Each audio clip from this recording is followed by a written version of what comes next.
Wait, last, so I will just continue our discussion. So I have mentioned earlier that we will be discussing about the stages of intercultural sensitivity. Okay, so one of the stages of intercultural sensitivity is the ethnocentric stage. Okay, so actually dalawa to. Ayan. And the first one is ethnocentric stage. So, okay, ano na nga ba yung ethnocentric stage? Okay, so sa mga nakakaalala, you may write your answer in your notebook and tignan ninyo kung tama yung pagkakaalala ninyo. So, ethnocentric stage, di ba? Coming from the word ethnocentrism. Ethnocentrism is the view that your culture is superior to others. Okay? So, actually, ganun yung nangyayari dun sa context ng conflict ng white Americans versus Black Americans kasi white Americans feel that their culture is superior to all other cultures, especially yung culture ng Black Americans. So kasi Black Americans kasi 'di ba, they are being mocked as inferior beings because of their skin color. So that's racism. So siguro yun yung mga issues. I don't know if there are any more conflicts which arose in the previous years. I don't know in the history. But ang nakikita ko lang kasi talaga is yung tawag dito, yung racism na issue. Kaya hindi pa matapos-tapos yung tawag dito, yung pang-aapi ng mga white Americans to Black Americans. So now, isa-isahin na natin yung mga substages under ethnocentric stages. So yan. So sa denial kasi, ito yung stage na, of course, you don't recognize pa yung cultural differences and experiences. And they believe their culture is the only real one and they tend to interact in homogeneous groups and to stereotype everyone else. So isang example dito, like for example, is given nga na hindi niya given nga na sa context na ito, yung mga tao, they do not recognize cultural differences.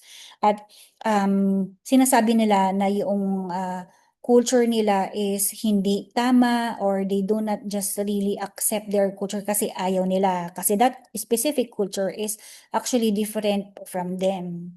So kung isang example na maibibigay ko dito at siguro I think makaka-relate kayo is that halimbawa kayo sa isang klase, kasi di ba si LSU is actually a province, tawag dito is located in the province of Nueva Ecija. So, syempre tayo dito mga PROMD tayo, hindi ba? So, yun. Then, sa klase ninyo, merong isang transferee na isang Manilenya, talagang purong Manilenya siya. Kasi when we say Manilenya, nakakita na rin ako ng mga gano'n, naka-interact na ako ng mga talagang Manilenyans na doon talaga lumaki. Iba talaga yung kultura nila, yung pananalita at pananamit. Kasi syempre tayo, mga PROMD tayo, so hindi tayo sanay sa paraan ng pananalita na like for example, lalong-lalo na kung sila ay mga konyo, ayan, yung mga lalaki. Yan, oo, yung medyo, ang tawag dito, ah, yung iba yung gawin ng pananalita na maarte na more on English yung pananalita nila. So, aside from the way they talk, the way they dress is also different from ours. Siyempre, yung mga Manileño na yan, mga, example lang to di ba? Kung maka-skirt ay talagang skirt talaga. Although dito sa atin, kayo mga estudyante nakakakitaan kung ganun, but sabihin na lang natin na tawag dito, merong element ng culture shock sa end nung bagong ano na yon o sa inyo on that part sa end nung sa ending nyo na parang yung nakikita niyong kultura talaga is iba na hindi nyo talaga acceptable. So syempre anong magiging reaction nyo, 'di ba? Pagka nagkaroon kayo ng kaklase na iba manamit, yung talagang maikli yung pananamit niya, tapos revealing pa yung blouse niya, reveal na yung cleavage niya. Syempre sa inyo, di ba?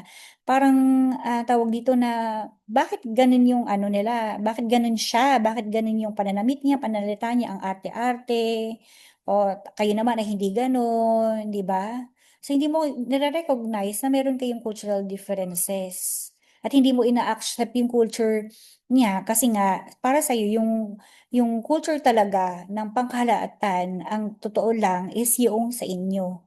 You do not accept that a different culture from yours exists.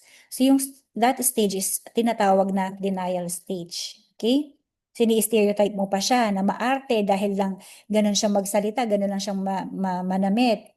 Okay, so yung susunod na denial, ay na stage after denial is actually defense. Ito na yun, yung sinasabi na, bakit tayo, di ba, hindi naman tayo ganun magsalita, hindi naman tayo ganun manamit. So, pinapangatwiranan mo na or inaano mo na, yun nga, merong element ng defense na, kasi you do not recognize your differences. And yun nga, na pino-foresee mo siya as negative, na unacceptable. Bakit ganun magsalita? Maarte, ma-English, mga Pinoy naman tayo, manong mag-Tagalog, hindi ba? At saka yung pananamit nga niya na dapat actually is acceptable sa culture natin. And sa minimization naman na, so yun. Sa stage na to, individuals are aware that they are projecting their own cultural values. They see their own values as superior. So they think that the mere awareness of cultural differences is enough. Dito somehow meron ng konting acceptance, okay? Na parang tinanggap mo na such culture exists, pero binuview mo pa rin yung culture mo as superior. So, andun pa rin talaga yung element ng ethnocentrism. Okay? Then, we have here the second stage of intercultural sensitivity, the ethno-relative stage. So, ayan. So, iba na dito sa ethno-relative stage. This is actually a continuation din. Kaya nga, di ba? This is the second stage. So, dito sa ethno-relative stage, nakikita natin, andyan na yung stage ng acceptance, adaptation, and integration. Siyempre, pagka sa acceptance, madali namang intindihin yan. You are able to shift perspectives na to understand that the same ordinary behavior can have different meanings in different cultures. So, na-accept mo na yung culture nila. Okay? But dito, not entirely na-embrace mo pa siya. You just recognize and you accepted. You are aware that such different culture exists. Okay? So in this stage, the people may not agree or even like the differences they observe, but they are interested in finding out and learning about another culture. So yun. So adaptation, ito na yung tawag dito, somehow na-embrace na niya yung culture na kung saan siya na-expose. So yan. 'Di ba kung try niyo na bang magkaroon ng friends na Manilenya, 'di ba? Minsan na-adapt niyo na din yung the way they speak, yung pananalita nila, yung tono, ayan, unconsciously, ayan, napapa-English na rin kayo kasi somehow na-adapt niyo na. Okay? So, dito sa stage na to, individuals become more competent in their ability to communicate with other cultures. Nakakapag-adjust ka na. Sa kanya, na-tolerate mo na yung difference niya, ninyong dalawa. So they can evaluate other people's behavior from this people's frame of reference and can adapt the behavior to fit the norms of a different culture. Kasi kung baga parang nagsiswitch na tayo na, di ba, we adjust ourselves na pag nakikipag-usap tayo kasi nga iba yung culture niya. So, pagka iba na yung kausap na with a different culture, katulad ng sinasabi ko sa inyo kanina, you adjust na your behavior. And of course, syempre, you have to, di ba, kailangan mong i-adjust sa sarili mo as a way of pakikisama. So, yun. And integration, so ito na, in this stage, people develop empathy for other cultures.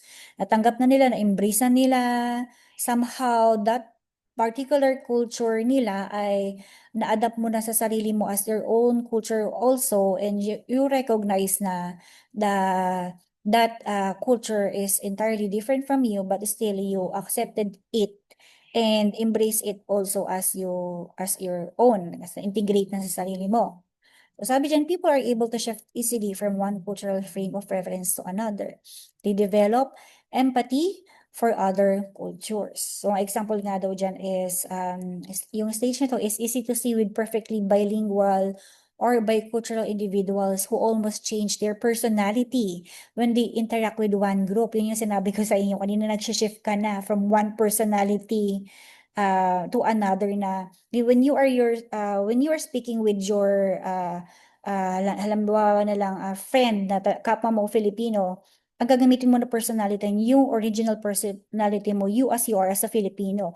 And if you are talking to another friend of yours or coworker of yours, you will of course shift your personality based on the culture of the person you are talking to. Syempre para in order for you to of course understand one another. Kasi nga 'di ba sinasabi natin kanina na actually if you have the same culture, doon kayo mas magkakaunawaan. No? Dahil na-adapt mo na yung culture mo, you shift yourself from that particular culture of yours para mag-blend in ka sa culture nila o kayong dalawa ay of course tawag dito um, magkaroon ng understanding kasi you both portray the same culture. Okay? So I hope ay nagets ninyo but that's yun yung point na integration na na-adapt mo na sa sarili mo yung culture. You were able to shift personality or perspective adapting the culture of the people, the person you are talking to. Okay? So, this is the last slide and I hope na naintindihan niyo yung discussion and expect that in the succeeding weeks, ayan, this will be included in your quiz. Puro quiz na lang tayo sa second term kasi nga ang inyong second term examination is of course hindi na pencil and paper test but practical na. Okay? So, um, that ends my presentation. Then I will just be releasing another video lecture maybe next week pa. Yan. Kasi nga puro poster presentation kayo by next week or the next week pala kasi holiday pala, hindi ba? And then maybe after the poster presentation, I will ask some of you to present their memes. Okay? Yan. Kasi titignan ko yung submissions niyo if you were really able to understand what meme really is. Okay? So, let us just discuss that during our face-to-face discussion kung paano yung ano pa yung mga activities na gagawin natin in the future.